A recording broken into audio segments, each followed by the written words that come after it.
کبوتروں کی ریس لگانا شرعن کیسا ہے؟ ہم جو کبوتر ریس کے لیے چھوڑتے ہیں 300 کلومیٹر 400 کلومیٹر، کیا اس طرح کرنا صحیح ہے؟ محمد عمر انڈیا سے۔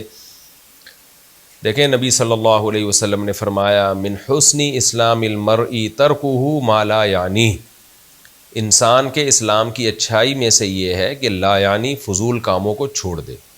یہ کبوتروں کی ریس لگوانا، مرغوں کی لڑائیاں کروانا، یہ کوئی بہت زیادہ عزت دار لوگوں کے کام نہیں ہوتے۔ حرام حلال کی بات میں نہیں کر رہا، ایسا خود ریس کریں نا، تاکہ آپ کی خود ریس لگائیں، یہ ٹھیک ہے۔ آپ جب خود دوڑ کے مقابلے میں شریک ہوں گے، خود دوڑیں گے، تو آپ کی صحت اچھی ہوگی، کولیسٹرول کم ہوگا، آپ کا پیٹ کم ہوگا، آپ کا دل مضبوط ہوگا، بہت سارے فائدے ہوں گے، بھوک آپ کو اچھی لگے گی، آپ کا دماغ فریش ہوگا۔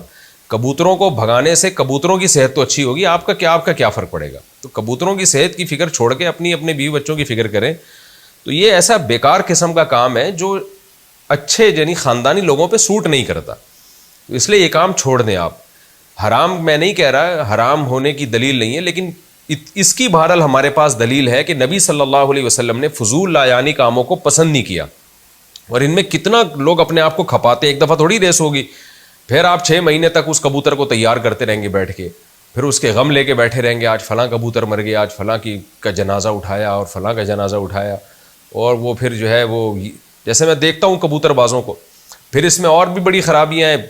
شہروں میں لوگ چھتوں پہ چڑھ چڑھ کے کبوتر اڑا رہے ہوتے ہیں، گھر میں جو دوسرے گھروں میں عزت دار عورتیں ہیں ان کو تکلیف ہوتی ہے، بے پردگی ہوتی ہے، تو ایک سیٹیاں بجا رہے ہوتے ہیں، ایک عجیب سا ہی منظر ہوتا ہے۔